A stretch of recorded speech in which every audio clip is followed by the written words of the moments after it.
Hey guys, welcome to another ManOn2nd podcast, joined as always with Joe Fasaro, Eric Wiedeco with us today, and today another special guest, the legend himself, Tim Healey, former Marlins writer. Joe will give us a better introduction, but one of the best beat writers there are. The drama follows him everywhere. Joe, why don't you give a better background of Tim? Yeah. Before I do that, a little exciting news here at ManOn2nd as we're kind of growing our brand. You see here, I got my dugout mug. We're teamed up with Dugout Mugs. If anyone's doing any last minute shopping, want to go online, they're wood bat mugs. They got metal mugs. So you could just you could go to dugoutmugs.com/ManOn2nd and look at what they got, and that's dugoutmugs.com/ManOn2nd. So give it a look. It's great stuff. And like I said, any of these late holiday gifts, make a run at Dugout Mugs right now. But yeah, we're excited to have Tim on. Tim's with Newsday up in New York. He's up in the Big Apple now. Of course, he had a little bit of a run down here with the Marlins when he was at the Sun Sentinel. It basically, when Tim arrived, everything kind of went the wrong way. Moved south. He was kind of like the black cloud. Then he went to the Mets, created some drama there as well. But Tim is one of the great young beat writers in the sport. I consider him a good friend, and really happy he decided he had some time to help us. And one of the reasons I wanted Tim on this week is, let's face it, the Marlins, they're doing nothing. They made their moves. They don't have any coaching, manager drama or anything like that. The Mets are actually making news. So we introduced Tim Healey. And Tim, first of all, the Mets, even though the lockout's going on, people may not realize other business can go on, and where the Mets and their managerial search, and how's that coming along? Well, Joe and Mike, first of all, thank you very much for the kind words. I think you overdid it a little bit, but I'm happy to be here. As far as the Mets and their manager search, interviews are wrapping up today. This week, they have spent time interviewing their finalists. There are 3 of them.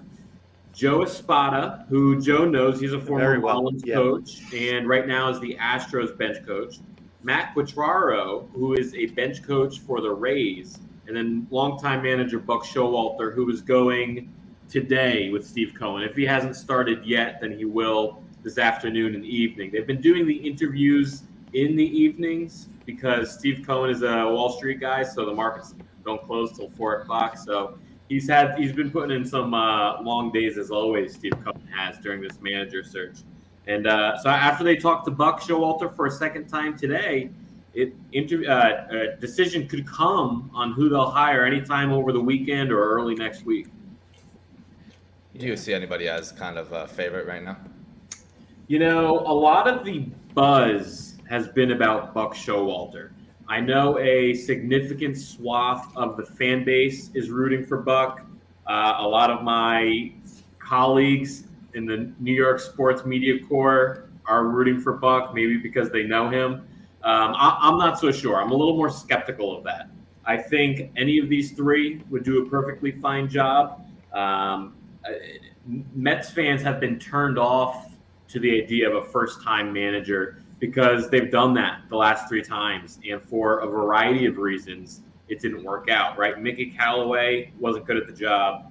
Carlos Beltran didn't stay in the job because he got wrapped up in the Astros stuff. And then Luis Rojas, kind of got thrown into a tough spot, and they decided to move on from him after the 2021 season, giving it, Billy Epler, the general manager, a chance to hire his own guy, and giving Steve Cohen a chance to hire his own guy, or at least they can both have input. We'll see who gets the final say. But you got a question for him? I'm sorry, Mike. Is that kind of question? And I have a follow-up, Mike, too. Yeah, I mean, it just seems so in line with what the Mets have done with the offseason. I've kind of dubbed them the made-for-TV Mets at this point, between Steve Cohen, and I think Buck Showalter kind of fits that mold where, the Mets are going to be, and you're in a really good spot, quite frankly, as a writer for this team going into the next season, because they are going to be absolutely nothing if not endless content. Right. Yeah, it's going to be very interesting. They should be contenders. They should be. They should be in the playoff race for sure. I'm not sure I'm ready to call them the best team in the division, but part of the school of thought, I think, when people say they want Buck Showalter is they need a veteran presence and they're a win now team and they need that manager to win now with this veteran group. To which I say, what has Buck Showalter ever won? Right? He's managed in the majors for 20 seasons. He has a 506 winning percentage, which is barely above average, basically average. 3-time manager of the year, absolutely. But he's never won an LCS game, ALCS or NLCS. So really it's a track record of mediocrity. And, it might not be a bad idea to give a first-timer another shot. Yeah, that's real interesting, Tim, because you wonder, like I said, Buck Showalter would seem to be the safe one. And I think there is merit when you have a team with Max Scherzer on it and others, that you want a manager that could stand up to that veteran presence and almost demanding. But that said, is Buck Showalter going to be in line with a front office? I don't know how they're going to work, how heavy-handed it's going to be from the front office to the dugout and the clubhouse. Is, like you noted, I know Joe Espada well. I've dealt with him for a long time, and he's been part of a World Series championship and runner-up teams.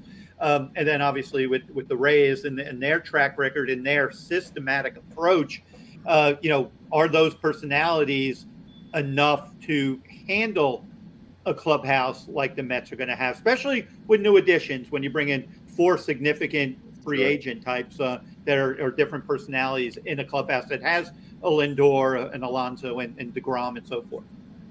Yeah, that's a good question. And that would definitely be a point in Buck's favor, that he is the safe option, and that if they hire him and it doesn't work out, they could at least say they went with the known quantity, right? They went with the safe option.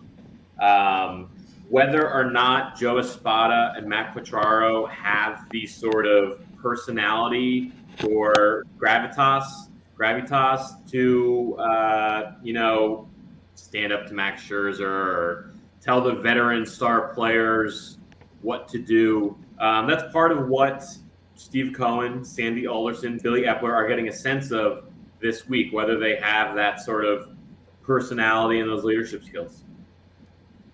But moving on from the manager search, they've had a big free agent period, getting Scherzer, Marte, Connor. They've spent a lot of money this offseason, which was the expectation when Cohen took over as the owner. Where do you see them? How do you like these signings? And do you think this is what's going to put them over the top?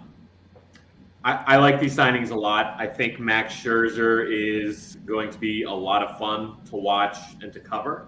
Everybody knows who he is, surefire, Hall of Famer, kind of a co-ace with Jacob DeGrom, and also insurance in the event that DeGrom gets hurt again next year or opts out of his contract after next season. So there are layers to the Max Scherzer signing for sure. And then with Mark Canha and Starling Marte, really just solidifies the outfield. Those two will join Brandon Nimmo in some alignment to, be the everyday outfield. Then Eduardo Escobar, just a nice piece. He's versatile. He'll play basically every day at second or third or wherever else. The Mets really emphasized positional flexibility in a lot of these signings. Marte can play a couple of outfield spots. Mark Canha has played all over the outfield. Escobar moves around. So that's where they like. Whether it puts them over the top, I'm not ready to say that yet. I think they would have a shot at the division, but and we can talk more about the NL East in a bit, but the Braves are the gold standard until proven otherwise, in my opinion. Mm-hmm. Jump in. Yeah. No. Is there any concern? I mean, Scherzer gets the huge contract, and like you said, he's going to act kind of as an insurance policy for a guy like DeGrom.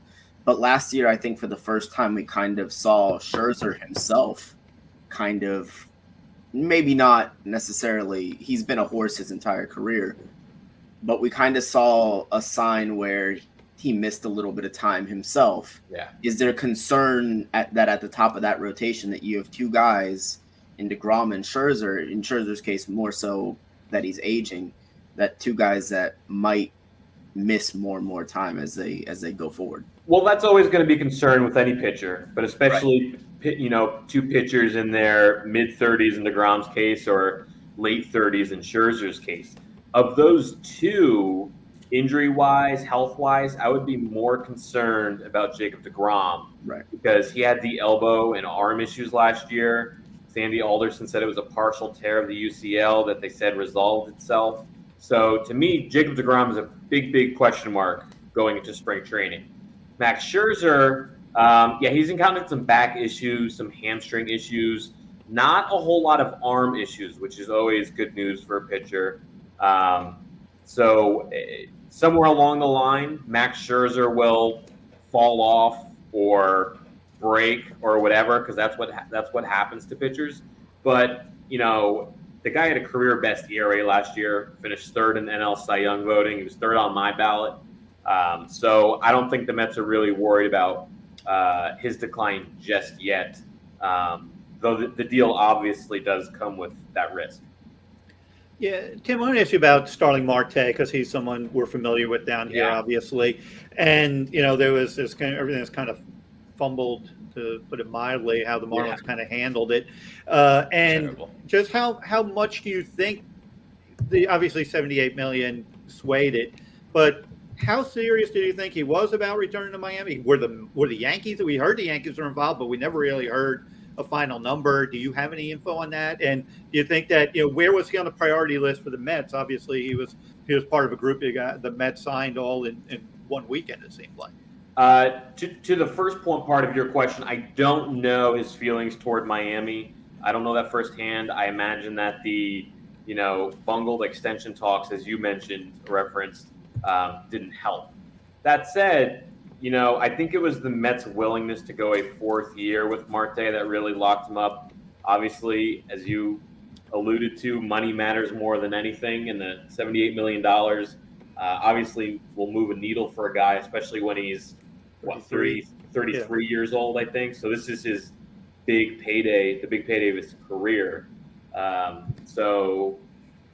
Mets had him, according to Billy Epler, at the top of their free agency priority list, besides Max Scherzer, who's almost like a dream wish list type scenario that came to fruition. But position player wise, Marte was right at the top, and reasonably so. He was the best outfielder available, besides maybe Seiya Suzuki, who's super interesting, coming over from Japan. No surprise that Marte had a ton of interest, and the Mets won that competition. Yeah, let's talk about the Mets a little bit, because it wasn't shaping up that way. And we know the last few years, you've been through some very dramatic stories and storylines, not always the most positive on the back pages.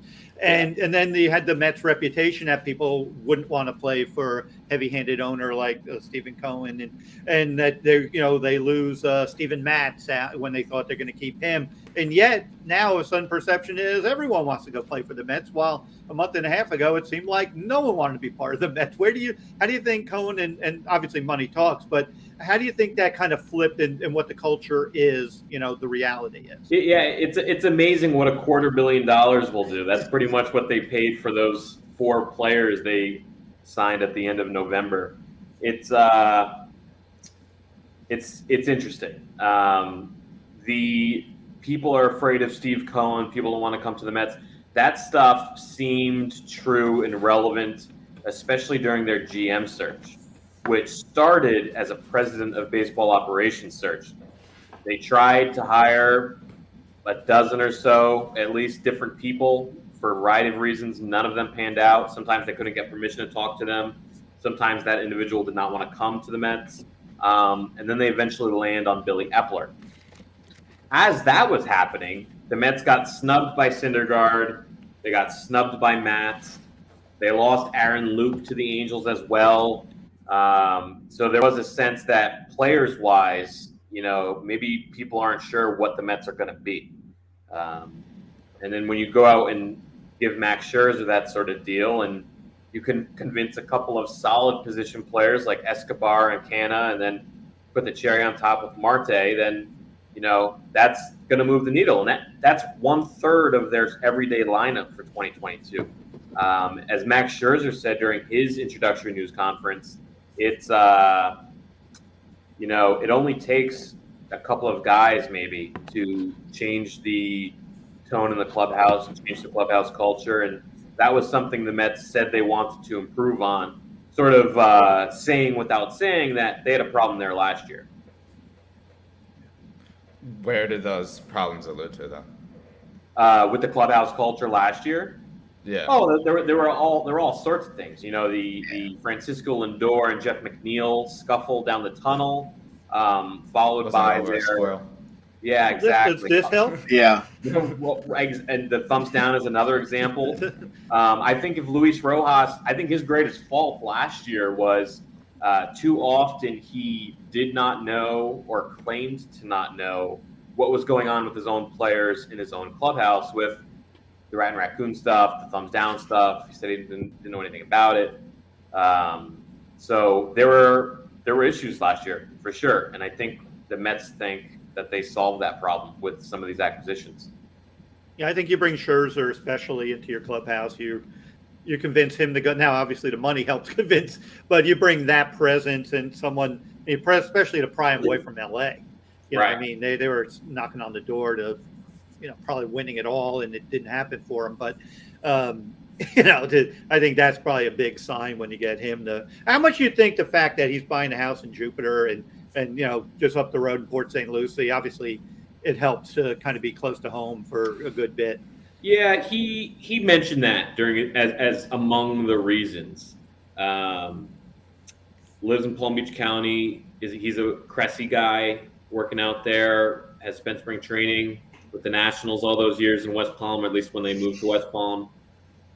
So it does matter, maybe more so than spring training. Just the fact that his family is based there, and it's pretty easy to see them during the NL East schedule, right? Couple trips to Miami, Atlanta's easy. You can get pretty much anywhere in the NL East pretty easily from South Florida. So that was part of it. His kids are in school now, so early in the season and late in the season, they're not going to be able to hang out on the road and in New York with them. So he that moves the needle, I believe, that as opposed to being out west where it'd be a lot harder. Yeah. So let's switch the focus to the Marlins now, because you used to cover the Marlins, and they've had somewhat of a busy offseason themselves. Yeah. They were able to sign Alcantara long term, which was their biggest thing.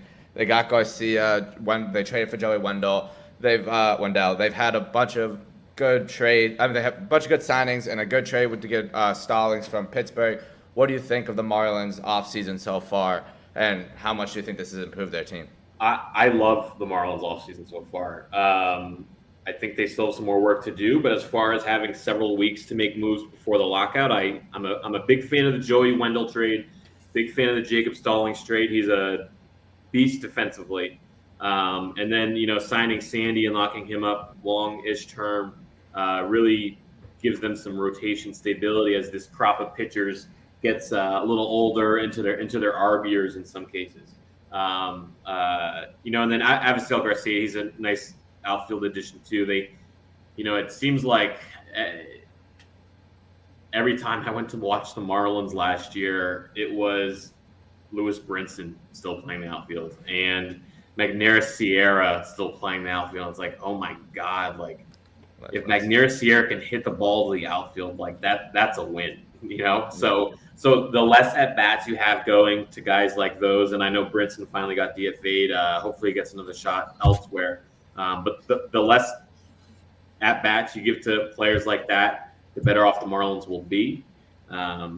It's looking like it's going to be a tough division again next year, but one of these years, the Mets are going to be, the Marlins, are going to be competitive again, built on that. It was all about the pitching, right? They had the pitching, and they just need to add a couple bats or have a couple of their position player prospects hit.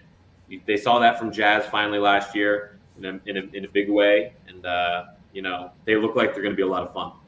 It's funny how it flipped when you covered the team when they were just needed pitching. Right. They had all the offense. And they Brinson needed was pitching. fine back then in 17, 18, Yeah. and 18. Hey, Timmy, what do you think about Conforto? You think he could be a fit for Miami? Because I still wouldn't put it past that he could sign here. I think he could be. I definitely think he could be. You know, I'm not sure what the hubbub with Marlins Park and hitters may be hating it still these days. But he's a guy who's, you know, obviously shown well against the Marlins through the years. I think he has always liked hitting at Marlins Park. He would stay in the division, so he would keep that knowledge base and use that. To me, it's just a matter of where his market ends up, and if the Marlins are willing to, you know, give out probably the biggest contract they have in who knows how long to Conforto, you know, $80 million, maybe $100 million. So if they're looking to make that kind of investment, then I could definitely see it. You think that's what his market's going to ultimately settle at? I think it's going to be up around $75-100 million. Yeah. Yeah. And can he play any center in terms of consistently? He can in a pinch, but he's better off. He's better off in the corner. The Mets at various points in recent years played him in center, but it was mostly out of desperation. And then when him and Nimmo established themselves as regular major leaguers, the center field playing time eventually went to Nimmo all the way. So he could if you need him to, but you don't want him there every day. Well, Lone Depot's an easy park to kind of run around anyway in center field. The guy who's been my personal one I wanted to see the Marlins get was Nick Castellanos. I don't think they're going to get him. I think he's going to command probably closer to 150. But if he winds up in Philly, what do you think that's going to do to the division when you get Harper and Castellanos hitting 2-3 and whatever order they want? That's going to be pretty. The East will be pretty imposing if that happens. Castellanos in that ballpark, man, that'd be a lot of fun. And I think the Phillies are another potential fit for Conforto. Knowing the Mets, that if Conforto went there, he turned into a perennial all-star 30 home run guy every year instead of every once in a while. But Castellanos in Philly, as somebody who goes to Philly for 3 series a year, I think that'd be a lot of fun to watch. It would make the division very tough. You know, entering each of the last couple of years, I definitely was guilty of saying this, and I think a lot of people said it. The NL East is so good. They could finish in almost any order, and like it's so up for grabs. And then the NL East keeps stinking, and it's like, I thought this was going to be good, but the Phillies stink, the Mets stink, the Marlins stink again, and the Braves run away. August. Let's be honest, they stunk until August. Exactly. Then they kicked it in gear, and we knew it was in them. You know, it still doesn't dismiss they had a bad year, but obviously they were a great caliber of team. But that doesn't diminish how they performed. But you're right, and I think it'll ultimately come down to pitching. But you know, who holds up the most? And that's why I think the Marlins window. I still think they're probably 23, 24, 25 is should be their more realistic. I think that's what you saw Contra with the 4 or 5 year deal, whatever it is, and Garcia being those 2 years. Buys them a couple of years, but that you're also, to me, the Marlins, their window is as long as this young pitching is intact, because you gotta go for it while the pitching is there. You know, that's why I look at what the Marlins are doing. So it's going to be a fascinating division. Eric, you have anything else, buddy? Yeah, no, I was actually just gonna get into the division as a whole, because you look at, you know, in contrast to what the Mets and the Marlins are doing, I think a lot of people have kind of been surprised so far. I mean, the Phillies have made one, you know, pretty decent signing, but the Braves have kind of been a wait and see situation. Obviously, what's going on with Freeman, he looks like maybe he's going to make him wait for a little bit. Still looks like he's going back to Atlanta, but he definitely has no shortage of interest league wide. Yeah, it seems like the NL East is kind of setting up to be, you know, a jumbled mess. And that's kind of, I guess, one of the big reasons why the Mets spent like they did is because they see an NL East that's kind of, I mean, realistically, it took mid-80s wins to win it. You know, they see a division that's wide open, and I think that the Marlins see the same thing in a year or two, and it's just interesting to kind of compare their two off seasons, Because outside of Marte and Scherzer, you know, you're looking at Escobar, Canha. I think it's a little similar to what the Marlins are doing with guys like Wendell and Stallings and the signings that they made. Yeah. The NL East is, you know, there's a lot of offseason to go for sure. We'll see what happens on the other side of the lockout, but the NL East is going to be interesting.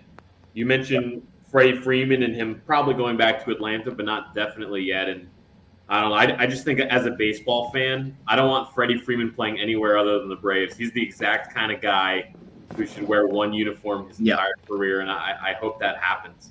The NL East could definitely be a jumbled mess. Totally agreed.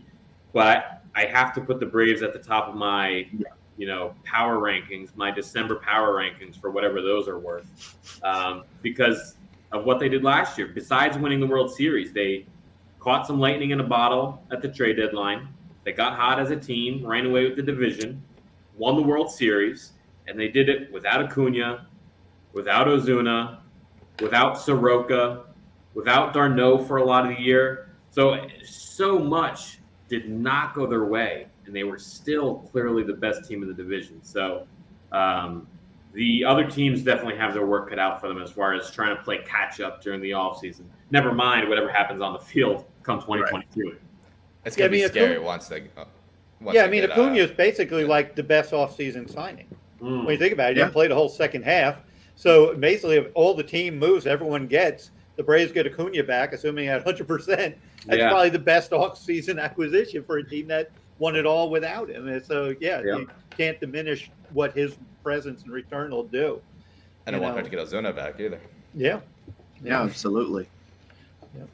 So as we go towards the end of the off season, and ultimately, I think we can all agree that the lockout is going to end at some point. There will be a season played.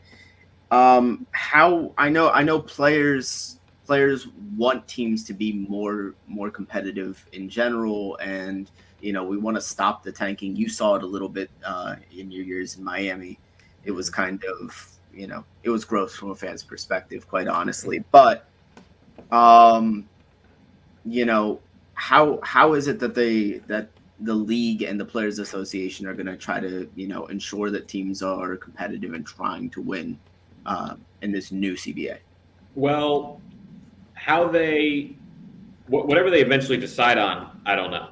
They're not really close on any of the key issues, really. One of the issues, though, is exactly like you said, the rebuilding teams, the tanking teams that go out of their way to not spend any money. So I think the idea of a salary floor is very interesting. MLB did pitch that to the union a couple of months ago, but paired it with a much lower luxury tax threshold on the high end. So it would really put everybody between $100 million and $180 million payrolls, which is not what the players are going to go for. So I think a salary floor makes a lot of sense if you can get everybody to agree on that, whatever that figure is, and whatever that would mean for the high end too.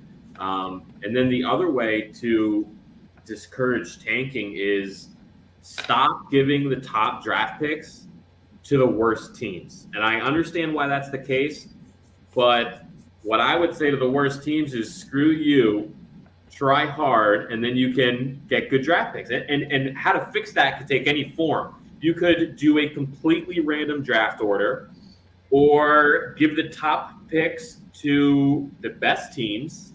If you win the World Series, you get the number 1 overall pick too. Maybe then you'll try.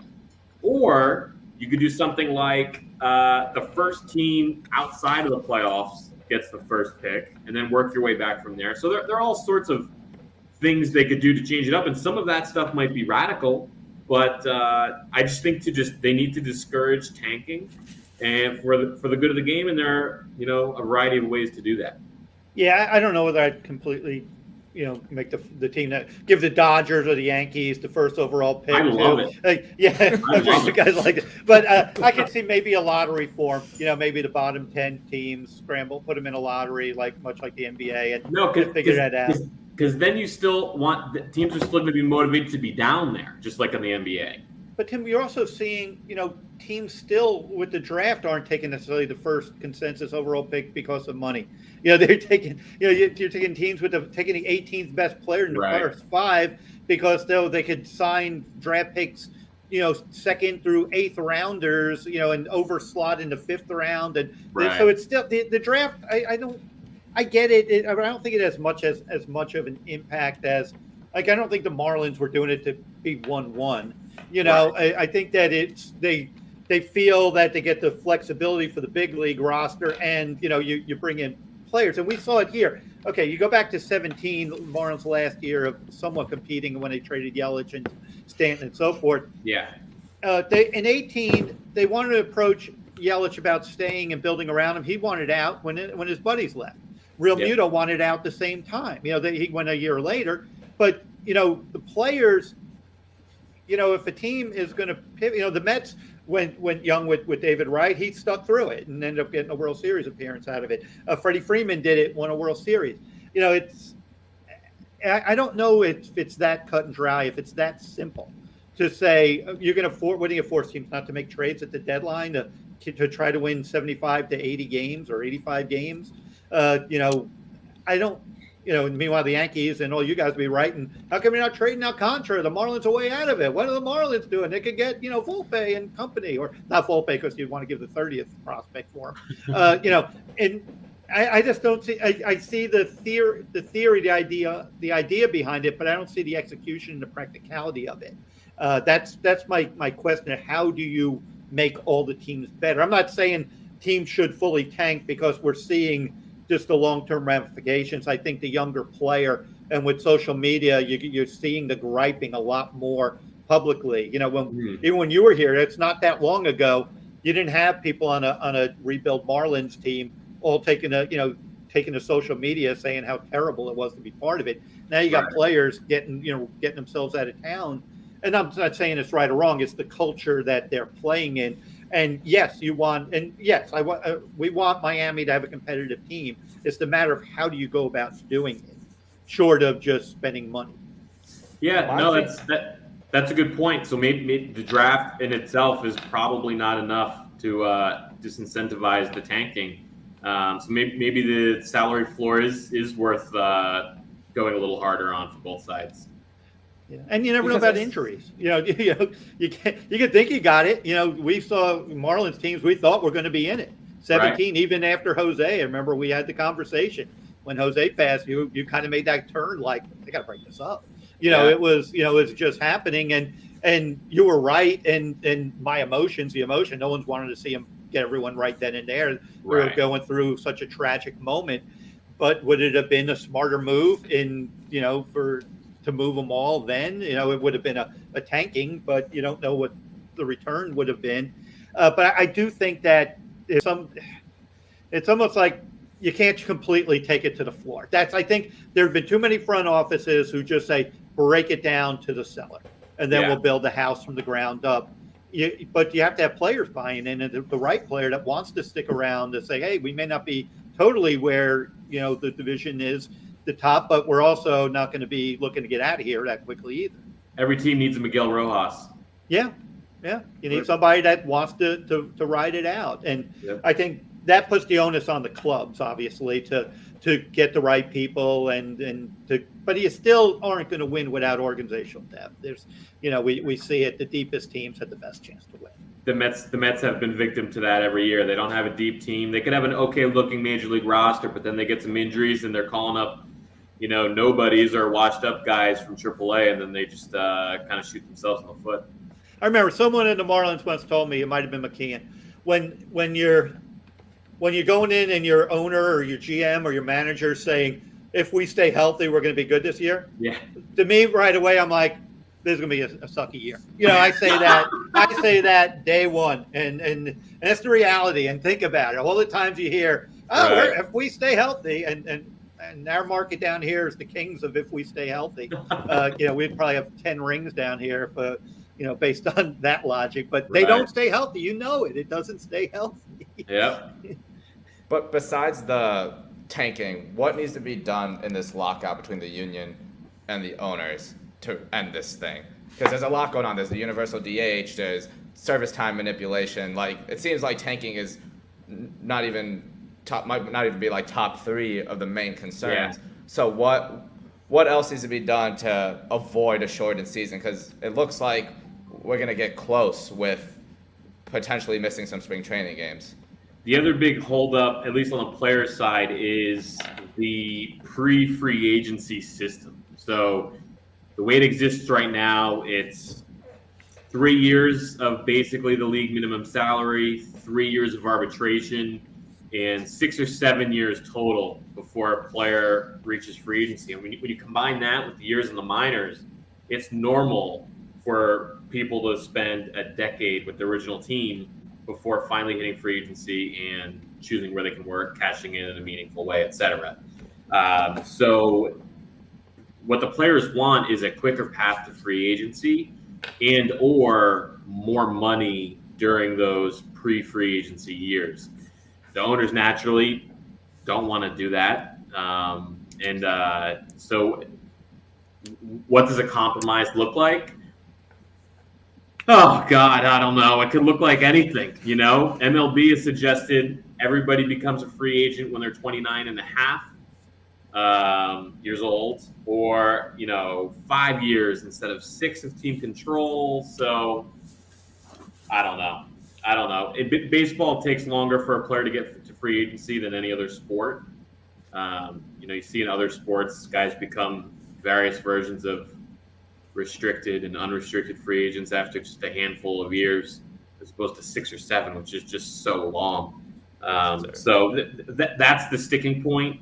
The system to fix it that'll make everybody happy, no idea.